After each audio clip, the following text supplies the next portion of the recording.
एक गांव में एक डॉक्टर था जो बहुत ही अच्छा इलाज करता था। गांव का हर एक आदमी उसी के पास अपना इलाज करवाने के लिए जाता था।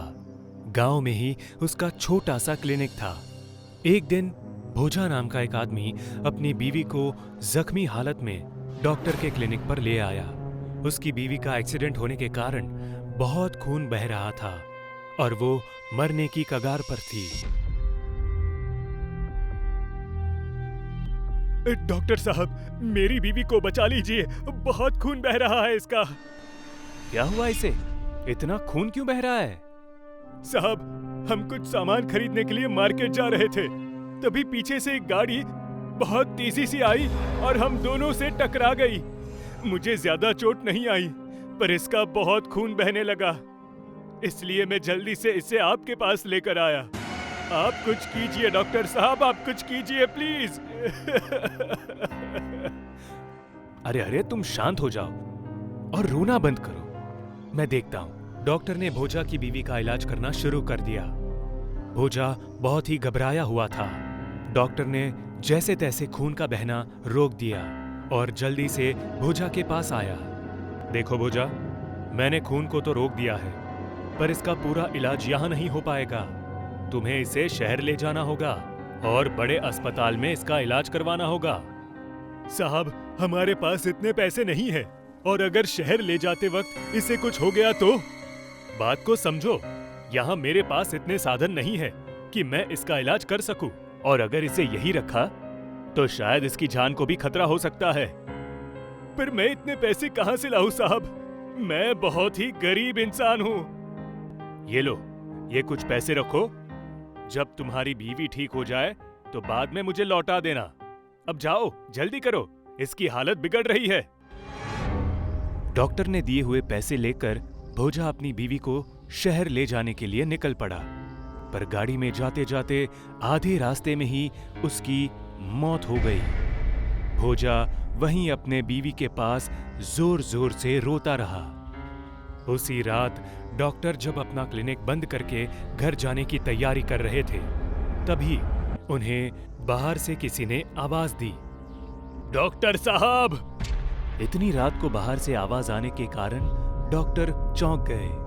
उन्होंने बाहर जाकर देखा तो एक पल के लिए वो डर गए।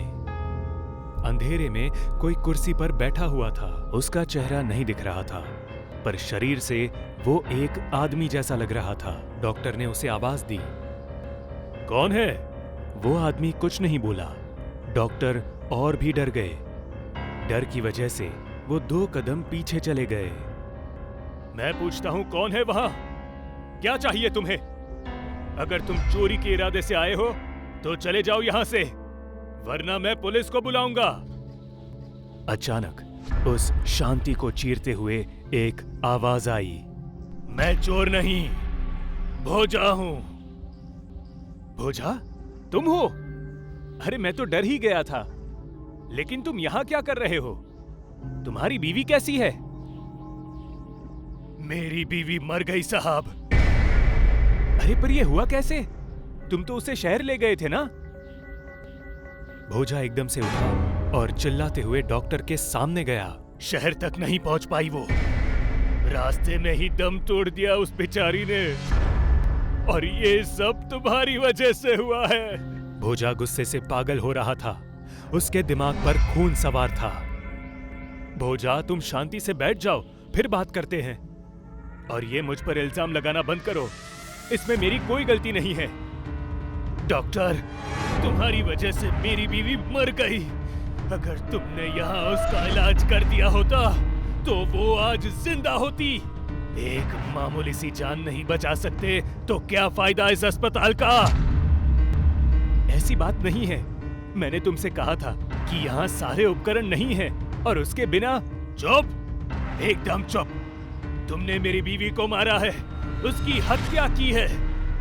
तुम जैसे हत्यारे को इस समाज में जीने का कोई हक नहीं है। भोजा ने टेबल पर पड़ा हुआ चाकू उठाया और डॉक्टर के पेट में घुसा दिया। डॉक्टर जोर से चिल्लाया। मेरी बीवी भी इसी तरह चिल्ला रही थी। मैं तुम्हें उसी के पास भेज रहा हूं। ऊपर जाकर उससे माफी मांगो। अगर उसने माफ कर दिया तो ठीक है, वरना इसी तरह नरक में सड़ते रहो। ने एक और बार डॉक्टर के पेट में वार किया। डॉक्टर चिल्ला के तड़प तड़प कर मर गया। भोजा चाकू वहीं फेंककर क्लिनिक का दरवाजा बंद करके चला गया। भोजा थका हारा अपने घर आया और रोता रहा। बाहर बहुत तूफानी बारिश होने लगी। अचानक से किसी ने भोजा के घर का दरवाजा खटखटाया। भोजा डर गया। इतनी रात को कौन आया होगा? कहीं पुलिस को तो पता नहीं चल गया? नहीं, पुलिस को कैसे पता चल सकता है? अभी तो रात है। अचानक से एक और बार किसी ने भोजा के घर का दरवाजा खटखटाया। भोजा ने बाहर जाकर देखा, एक आदमी खड़ा था। उसका चेहरा छाते के नीचे छिपा हुआ था। कौन है भाई? क्या चाहिए? भोजा आप ही है? मैं ही हूं। आप कौन? मुझे आपकी बीवी ने भेजा है आपसे मिलने के लिए। ये क्या बात कर रहे हो? मेरी बीवी मर चुकी है, वो तुम्हें कैसे भेज सकती है? आपने ही तो मुझे आपकी बीवी के पास माफी मांगने के लिए भेजा था ना, तो मैं उसका जवाब लेकर आया हूं। भोजा डर गया। उस आदमी ने छाता नीचे किया और अंदर आने लगा। भोजा ने देखा कि वो डॉक्टर था जो उसके घर आया था। उसके पेट पर वो 2 चाकू के निशान वैसे ही थे। डॉक्टर साहब, तुम जिंदा कैसे हो? मैंने तो अपने हाथों से तुम्हें मारा था, फिर ये सब कैसे हो सकता है? मेरी कोई गलती ना होते हुए भी तुमने मुझे मारा। अब मैं इसका बदला लेने आया हूं। भोजा डर कर घर में भागने लगा। डॉक्टर भी उसके पीछे गया। मुझे माफ कर दो, मुझे जाने दो। मेरे हत्यारे को मैं नहीं छोड़ूंगा। और वैसे भी ऊपर जाकर मैंने तुम्हारी बीवी से बात की, उसे तुम्हारी हरकत के बारे में बताया, उससे माफी भी मांगी, पर उसने मुझे कहा कि भोजा को उसकी गलती की सजा मिलनी ही चाहिए।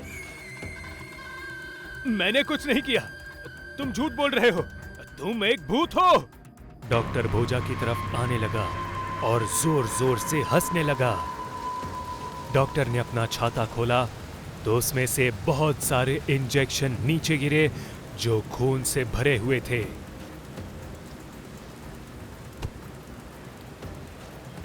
अभी तुम्हारे इस गंदे और गलत दिमाग का इलाज करता हूं मैं। तुम्हारी बीवी ऊपर तुम्हारा इंतजार कर रही है और मैं तुम्हें उसके पास ले जाने आया हूं। नहीं नहीं, मुझे माफ करो। डॉक्टर ने नीचे पड़े हुए इंजेक्शन में से एक इंजेक्शन उठाया और भोजा के गले में घुसा दिया। डॉक्टर ने पूरा खून उसके गले में छोड़ दिया और इंजेक्शन वापस नहीं निकाला। भोजा दर्द के मारे जोर से चिल्लाया और नीचे गिरने लगा। जहां डॉक्टर ने इंजेक्शन मारा, भोजा की वो जगह नीली पड़ गई। एक एक करके डॉक्टर ने सारे इंजेक्शन भोजा के शरीर में लगा दिए। भोजा का पूरा शरीर धीरे धीरे नीला पड़ गया और नीचे गिरकर थर-थर कांपने लगा। भोजा को ऐसा देखकर डॉक्टर बहुत खुश हो रहा था। उसके बाद डॉक्टर ने वही चाकू निकाला जिससे उसकी हत्या हुई थी। उसने वो चाकू भोजा के पेट में घुसा दिया और उसकी आंतड़ियां बाहर निकाल दी। भोजा दर्द के मारे चिल्लाने लगा और थोड़ी ही देर में उसकी मौत हो गई। आज के बाद अगर किसी ने डॉक्टर पर बिना वजह हाथ उठाया तो मैं उसका इलाज इसी तरह से करूंगा। भोजा, चलो अपनी बीवी के पास, वो तुम्हें मिलने के लिए तरस रही है। डॉक्टर ने भोजा की लाश को उठाया और वहां से निकल गया।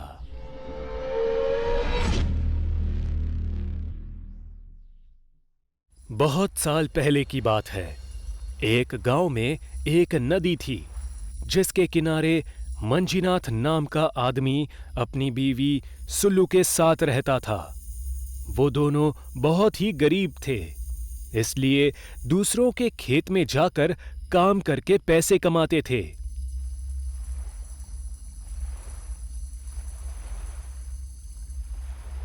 एक दिन ऐसे ही वो दोनों काम पर जाने के लिए निकले तो जाते जाते सुल्लू की नजर नदी में पड़ी। नदी के किनारे एक छोटा सा पेड़ था और उसके डाली में कुछ फंसा हुआ था। सुनो जी, वो नदी में क्या बहता हुआ आया है? डाली में अटक गया है शायद। वो उस चीज के पास जाने लगे। जैसे जैसे वो पास जा रहे थे उन्हें एक बदबू आने लगी थी। अरे ये बदबू कहाँ से आ रही है? शायद उसी चीज से आ रही है। लोग भी ना कुछ भी फेंक देते हैं नदी में। दोनों उस चीज के पास चले गए। उस चीज से बहुत बदबू आ रही थी। मंजीनाथ ने उस चीज को बाहर निकाला तो वो दोनों उसे देखकर डर गए, क्योंकि वो और कुछ नहीं, एक सड़ी हुई लाश थी जो नदी में बहती हुई यहां तक आ गई थी। अब हम क्या करें? ये तो लाश है। हे भगवान! हमें जल्दी से पुलिस को बुलाना चाहिए। थोड़ी ही देर में वहां एक पुलिस इंस्पेक्टर आ गया। उन दोनों ने इंस्पेक्टर को वो लाश दिखाई। इस लाश के बारे में तुमने किसी को बताया तो नहीं? नहीं साहब, किसी को नहीं बताया। बताना भी मत। अब मेरी बात ध्यान से सुनो। इस नदी से अब रोज लाशें बहती हुई आएंगी। तुम्हें एक काम करना होगा। सुबह से जितनी भी लाशें बहती हुई आएंगी तुम उन्हें बाहर निकालोगे और शाम को मुझे सौंप दोगे।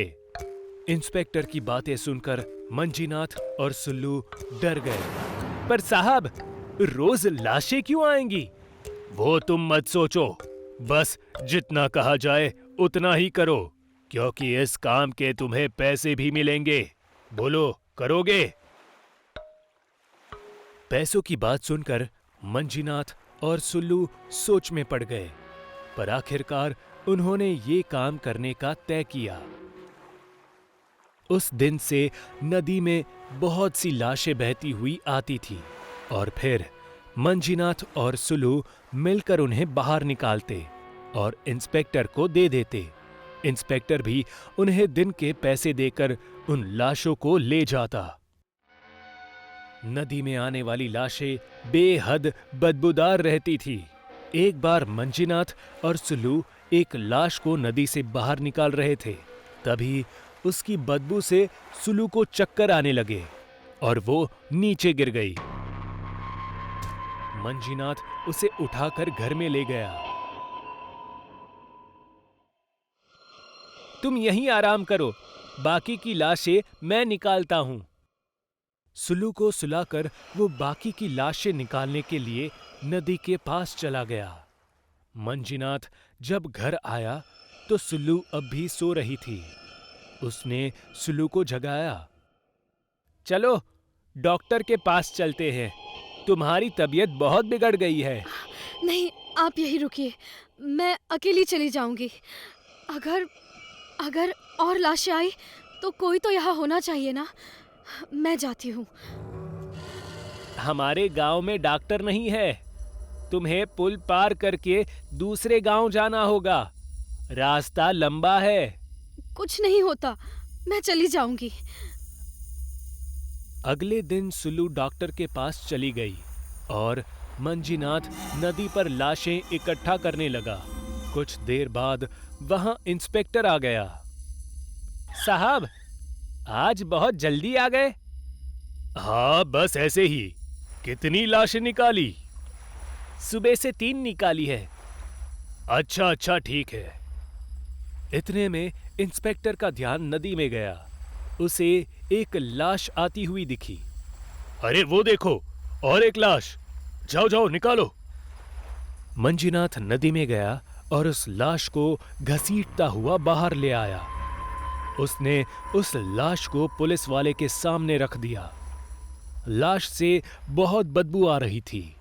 इंस्पेक्टर ने पैर से उस लाश को सीधा किया और चेहरा देखने लगा। मंजीनाथ ने उस लाश का चेहरा देखा तो बुरी तरह से डर गया, क्योंकि वो लाश उसकी बीवी सुल्लू की थी। वो वहीं पर रोने लगा। अरे सुल्लू, यहाँ कैसे आ गई? क्या हुआ इसे साहब, क्या हुआ? तुम्हारी बीवी कहाँ गई थी? साहब, उसकी तबीयत खराब हो गई थी, इसीलिए वो डॉक्टर के पास गई थी, पर पता नहीं है यहाँ कैसे पहुंच गई। इंस्पेक्टर मंजीनाथ पर चिल्लाने लगा। तुमने उसे अकेले क्यों भेजा, और वो भी दूसरे गांव? अरे मुझे क्या पता था कि ऐसा हो जाएगा, लेकिन इसे हुआ क्या है? आपको पता है? मुझे बताइए। इंस्पेक्टर अब उस नदी की असलियत बताने लगा। ये सब इस नदी की वजह से हो रहा है। कुछ दिन पहले गांव में नदी पर जो पुल है, उस पर बहुत भीड़ थी। बहुत से लोग आ जा रहे थे, पर अचानक वो पुल हिलने लगा और बीच में से टूटने लगा। लोगों ने भागना शुरू किया। लगभग सभी लोग पुल से उतर गए, पर एक आदमी का पैर पुल में फंस गया और वो पुल पर ही फंसा रहा। लोगों ने उसे बचाने की बहुत कोशिश की, पर उस पुल पर जाने से सब डरते थे।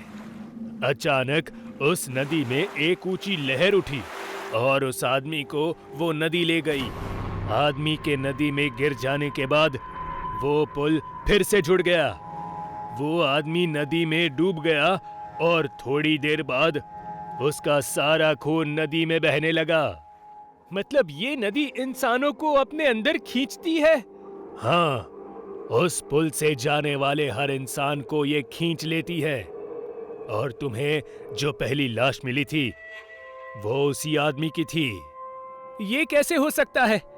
उस आदमी के शरीर पर तो कोई चोट के निशान नहीं थे। हाँ तो, पर आपने कहा कि उसका सारा खून नदी में बहने लगा था, जबकि उसका शरीर बिल्कुल ठीक था, बस सड़ चुका था। ये नदी का एक और भयानक सच है। मतलब? अभी दिखाता हूँ। इंस्पेक्टर ने अपने पास रखा हुआ चाकू निकाला और मरी हुई सुल्लू के शरीर में घुसा दिया। अरे ये आपने क्या किया? जैसे ही इंस्पेक्टर ने चाकू घुसाया, सुल्लू के शरीर से खून की बजाय नदी का पानी बहने लगा और धीरे धीरे उसका शरीर सिकुड़ने लगा। सुल्लू को देखकर मंजीनाथ और जोर से रोने लगा। अरे ये सब क्या है इंस्पेक्टर साहब? ये नदी सिर्फ इंसानों को खींचती नहीं, बल्कि उनका सारा खून बाहर निकालकर उसके अंदर अपना पानी भर देती है, जिसके कारण शरीर सड़ जाता है। और इसीलिए तुमसे ले जाने के बाद हम इन लाशों में से ऐसे ही पानी निकालते हैं और उन्हें जला देते हैं। इंस्पेक्टर सुल्लू के साथ बाकी की लाशें भी अपने साथ ले गया और उन्हें जला दिया। मंजीनाथ इंस्पेक्टर के कहने पर चुपचाप वो काम करता रहा। महेश। पहली बार उसकी ड्यूटी उसी कॉलेज में लगी जहां से उसने अपनी ग्रेजुएशन कंप्लीट की थी, और होने वाले एग्जाम के लिए उसे यहां पे भेजा गया था as a examiner. College campus के पास ही बने पुराने हॉस्टल में महेश रुका हुआ था। स्टूडेंट्स के लिए नए हॉस्टल बन गए थे और इस पुरानी बिल्डिंग में अकेला महेश और नीचे एक चपरासी था। महेश कमरे की खिड़की पर खड़ा दूर कॉलेज की बिल्डिंग को देख रहा था और पुराने दिनों को याद कर रहा था कि तभी उसे लगा जैसे कमरे में कोई तेजी से कुछ लिख रहा है। महेश ने पीछे पलटकर देखा तो वहां कोई नहीं था। उसे लगा कि ये उसका वहम होगा और वो वापस से सामने की तरफ देखने लगा कि तभी फिर से कुछ लिखने की आवाज आई, जैसे तेजी से कोई दीवारों पर कुछ लिख रहा हो। महेश ने तुरंत पीछे पलटकर देखा और अपने मोबाइल का फ्लैश जलाया। लाइट कमरे में नहीं थी, जिस वजह से कुछ भी क्लियर दिखाई नहीं दे रहा था। महेश ने जब फ्लैश से चारों तरफ देखा तो दीवार पर उसे बड़े बड़े अक्षरों में वैभव लिखा हुआ नजर आया।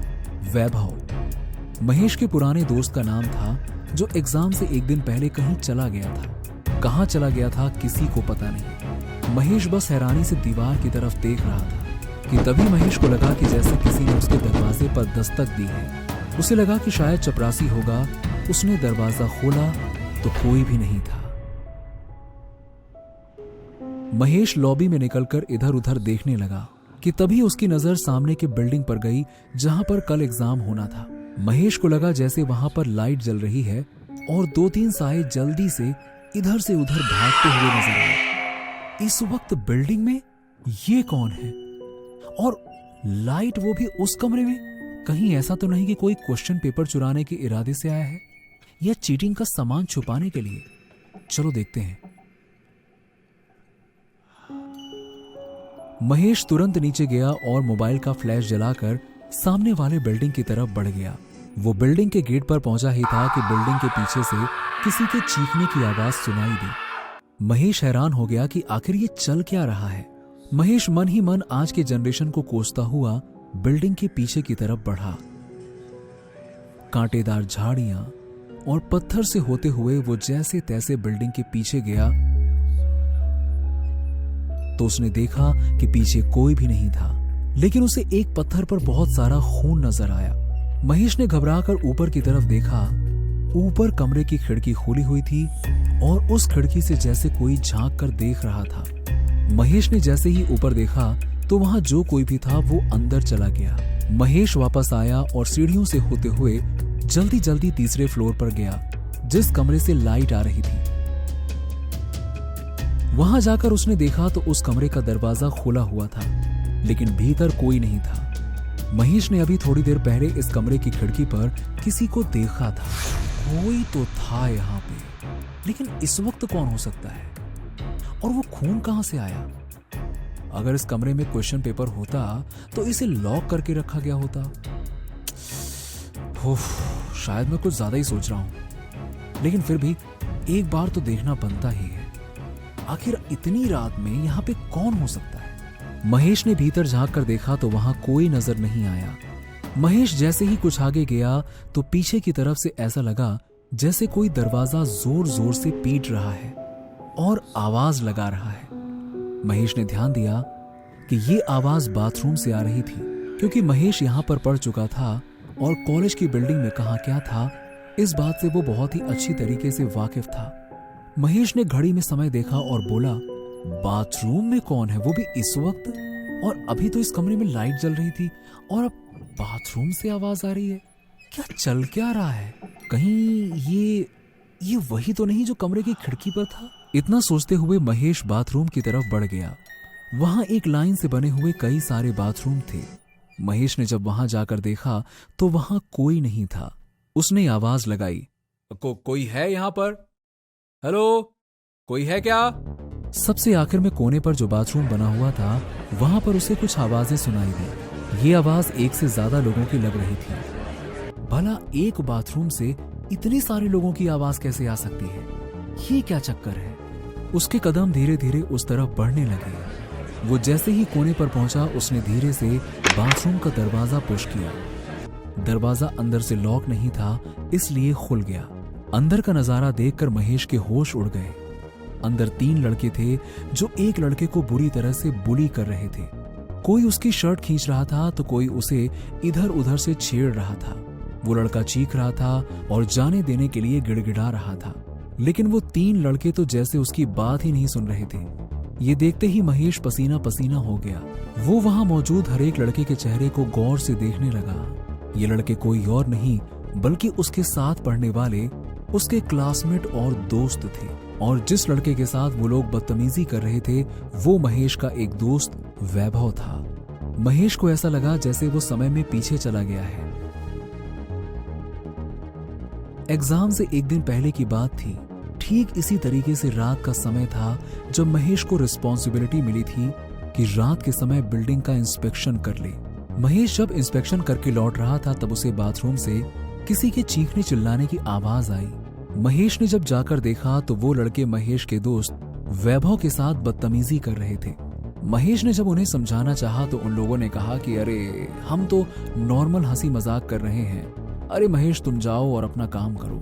महेश को लगा कि जैसे पहले भी वैभव के साथ ये लोग मस्ती मजाक करते थे वैसे ही कुछ होगा, इसीलिए महेश ने ज्यादा सीन क्रिएट नहीं किया और लौट गया।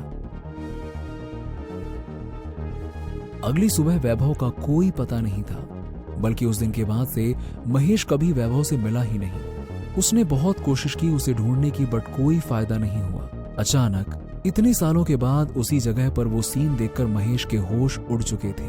वो क्या करे क्या ना करे उसे समझ नहीं आ रहा था। वो उल्टे पैर वहां से गिरते पड़ते भागा, लेकिन जैसे ही वो एग्जामिनेशन हॉल के बाहर पहुंचा उसने देखा वही 3 लड़के एग्जामिनेशन हॉल में वैभव को खिड़की के पास लेकर खड़े हैं और उसे लटका कर रखा है। वैभव चीख रहा था, चिल्ला रहा था, लेकिन वो तीनों हंसते हुए उसे डराने की कोशिश कर रहे थे। अचानक उनके हाथ से वैभव छूट कर नीचे गिर गया और ये देखते ही महेश ने अपनी आंखें बंद कर ली और चीख उठा, नहीं!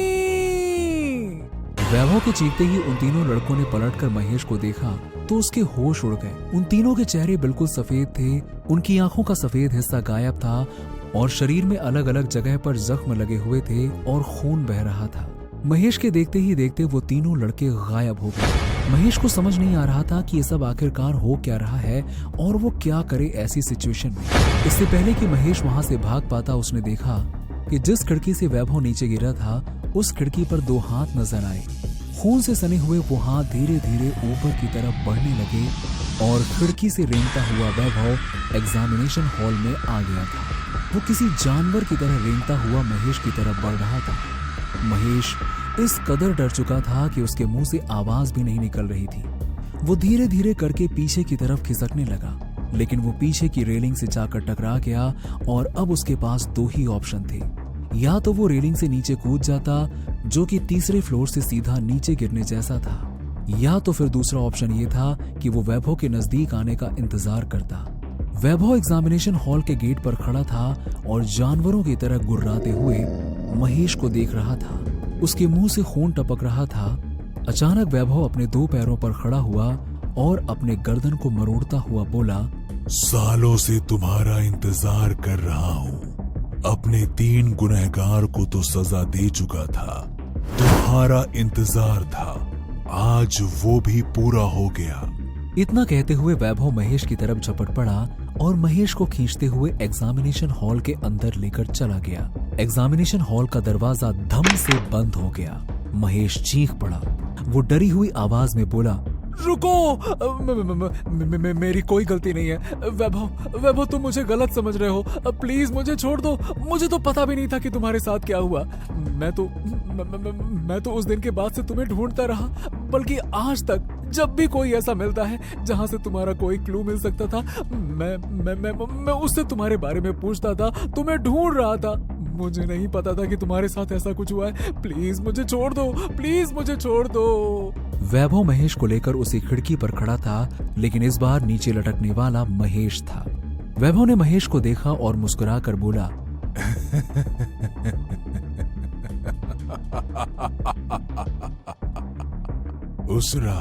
उस रात अगर तुमने उन तीनों से मुझे बचाया होता तो आज मैं जिंदा होता और तुम्हारी तरह अच्छी जिंदगी जी रहा होता, लेकिन तुमने मुझे मरने के लिए छोड़ दिया और तुम चले गए। उसके बाद उन तीनों ने मेरे साथ वो दरिंदगी दिखाई जो एक इंसान के लिए सोचना भी मुश्किल है, और फिर मुझे मरने के लिए छोड़ दिया। इतना ही नहीं, मेरी लाश भी किसी को नहीं मिलने दी, क्योंकि मुझे यहां से गिरने के बाद उन तीनों ने मेरी लाश को ही गायब कर दिया। लेकिन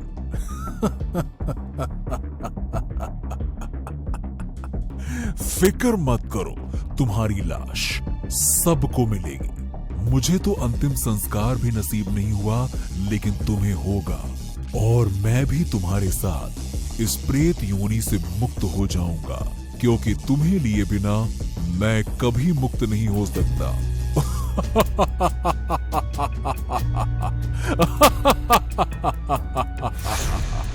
इतना कहते हुए वैभव ठहाके लगाकर हंसने लगा और एकदम से महेश की चीख की आवाज गूंज गई, जो पियून को भी सुनाई दी। वो पियून घबराता हुआ उस बिल्डिंग में गया लेकिन उसे कहीं कोई नहीं मिला। अगली सुबह महेश की लाश खून से सनी हुई कॉलेज बिल्डिंग के पीछे चट्टान पर गिरी हुई मिली, जिसे देखकर सब हैरान थे कि आखिर महेश यहाँ क्या करने आया था। और वो राज ही रह गया कि आखिर उस एग्जामिनेशन हॉल के अंदर हुआ क्या था। आधी रात तक पुल का आधा हिस्सा तैयार हो गया। तभी उन वर्कर्स ने देखा कि पुल के ऊपर कुछ लोग खड़े हैं। अरे वो लोग कौन है ऊपर? ओए, पीछे हटो, पुल अभी मजबूत नहीं हुआ है। लेकिन ऊपर खड़े लोगों ने ध्यान नहीं दिया। वो पांचों घबराकर पुल के ऊपर पहुंचे, लेकिन ये क्या, वहाँ तो कोई नहीं था। अरे यहाँ तो कोई नहीं है, हमने तो अभी उन्हें देखा था, है ना? ये कैसे हो सकता है? हम सबने उन्हें देखा था। अब तुम लोगों को समझ आ रहा है, यहाँ कुछ तो गड़बड़ है। एक बार की बात है, मानकपुर नाम का एक गांव था। वो गांव बाकी गांवों और शहरों से काफी अलग थलग था। उसके अलग होने का कारण थी एक नदी। हालांकि नदी पर अब एक पुल बन चुका था, वरना पहले तो लोग नाव से ही उस नदी को पार किया करते थे, जिसमें कई लोगों की जान चली जाती थी। अरे तुमने सुना? क्या सुना? वो चंचल सिंह का देहांत हो गया। क्या? ये तो बहुत खुशी की बात है, पर ये हुआ कैसे? ये नहीं पता, बस हो गया, इसी बात का शुक्र मनाओ। चंचल सिंह उस गांव का सबसे क्रूर इंसान था। ऐसा कोई बुरा काम नहीं था जो उसने ना किया हो। डकैती, अपहरण, हत्याएं और न जाने क्या क्या।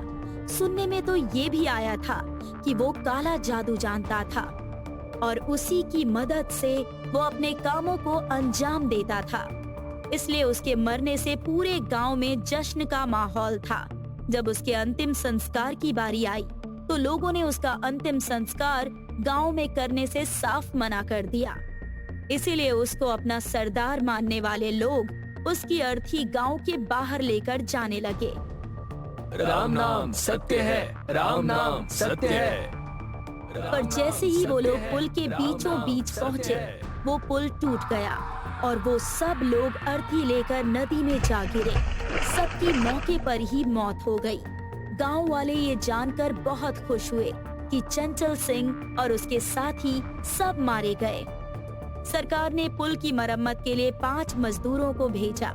लखन, मानव, समय, जीतू और प्रेम। वो लोग नदी के पास पहुँचे तो देखा कि पानी बहुत कम बचा था और ज्यादातर जगह सूखी जमीन दिखाई दे रही थी। लगता है यहाँ कुछ भी साफ करने में देर नहीं लगेगी। आधा काम तो सूखी जमीन ने खुद ही कर दिया है। हाँ, चलो जल्दी से मलबा हटाते हैं। उन्होंने मलबा हटाना शुरू किया। अचानक लखन को मलबे में एक उंगली दिखाई दी। वो चौंक कर चीख उठा। अरे यहाँ एक उंगली है। अरे लखन, इतनी सी चीज से डर गया। ये उन्हीं में से किसी की होगी जो यहाँ गिरे थे। लखन ने उंगली को नदी में फेंक दिया और सभी मलबा हटाने में जुट गए। जब उन्होंने मलबा हटा लिया तो वो वहाँ की जमीन को समतल करने लगे, लेकिन अचानक लखन को महसूस हुआ जैसे वो जमीन दलदल में बदल गई है और वो उसमें धीरे धीरे धंस रहा है। मुझे बचाओ, मैं फंस रहा हूँ, मैं फंस रहा हूँ। ये क्या हो रहा है? जमीन तो सही लग रही थी। अरे इस पर से हटो, वरना हम सब मारे जाएंगे। किसी तरह वो दलदल से बाहर निकले। उन्हें लगा कि शायद नदी की नमी के कारण ऐसा हुआ होगा। शाम होने लगी थी तो उन्होंने काम बंद कर दिया और वहीं आराम करने लगे। गांव वाले उनके लिए खाना लेकर आए। लो भाई, तुम्हारा खाना लेकर आए हैं। मेहनत करते करते भूख तो लगी ही होगी। बहुत बहुत शुक्रिया भैया। सब लोग खाना खाने में व्यस्त हो गए, पर तभी लखन को खाने में उंगलियां दिखाई दी। वो घबराकर उठ खड़ा हुआ। अरे यहाँ भी उंगलियां हैं। अरे लखन, तेरा दिमाग खराब हो गया है क्या? चुपचाप खा ले। लखन ने ध्यान से देखा तो वो खाना नॉर्मल था। वो अनमने मन से खाना खाकर सोने की कोशिश करने लगा। आधी रात को लखन की आंख खुली। उसे ऐसा लगा जैसे पुल पूरी तरह से बन चुका है और उसके ऊपर से राम नाम सत्य है की आवाज गूंज रही है। ये आवाजें कहाँ से आ रही हैं? क्या बड़बड़ा रहा है? सो जाना। प्रेम के बोलने से उसकी आंख खुली। वो असल में एक सपना देख रहा था। अगले दिन पुल की मरम्मत का काम दोबारा शुरू हुआ। पांचों ने दलदल में पत्थर भरना शुरू किया ताकि जमीन ठोस बन सके।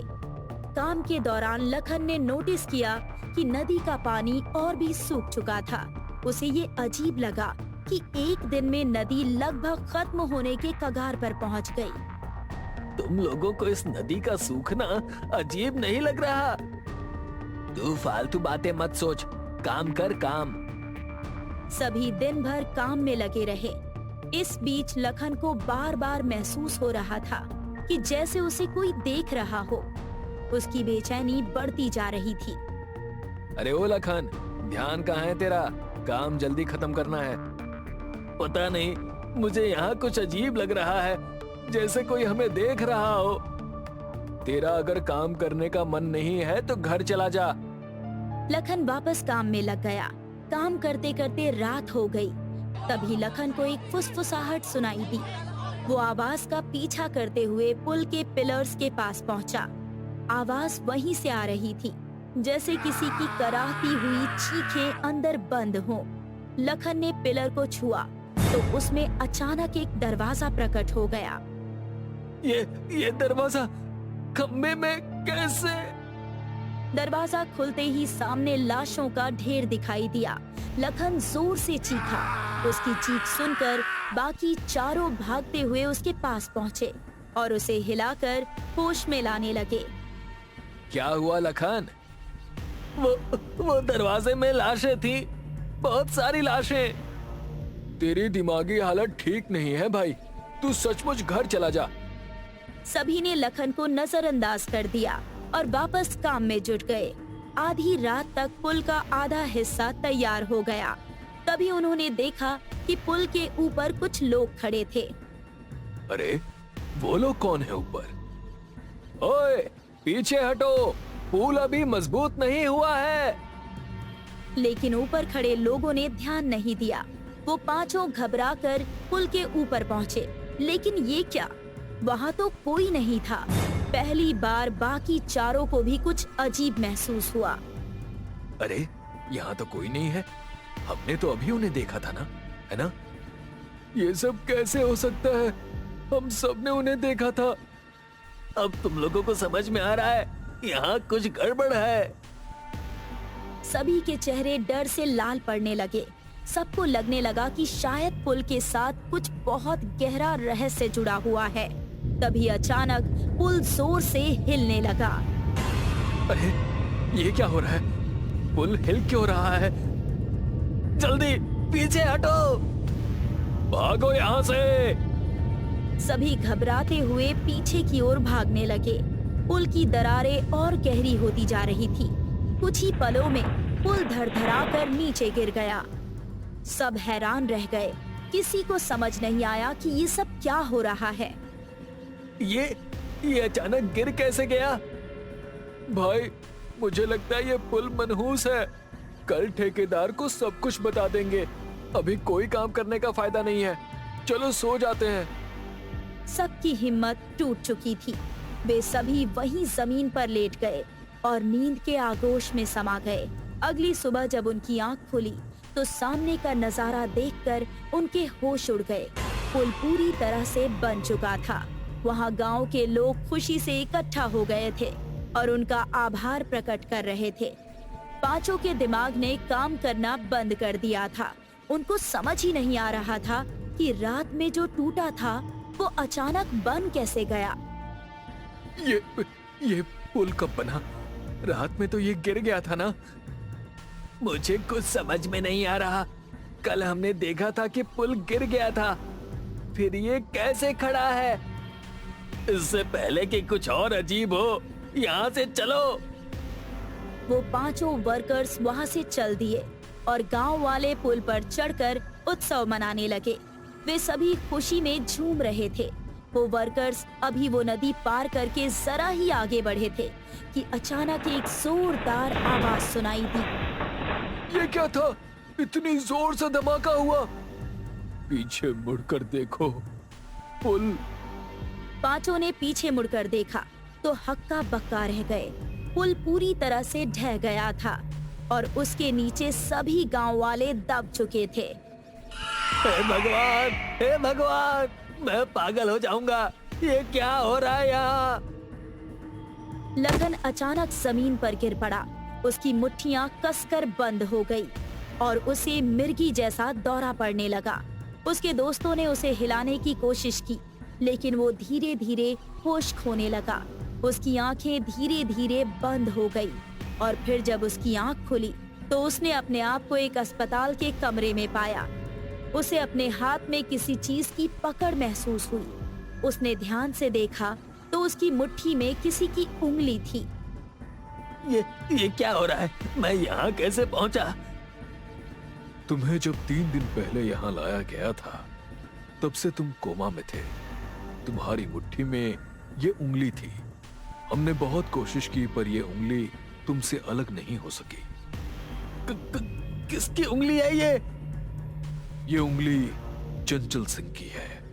तुम अपने काम के पहले ही दिन इस उंगली को छूते ही कोमा में चले गए थे। लखन की सांसें थम गई।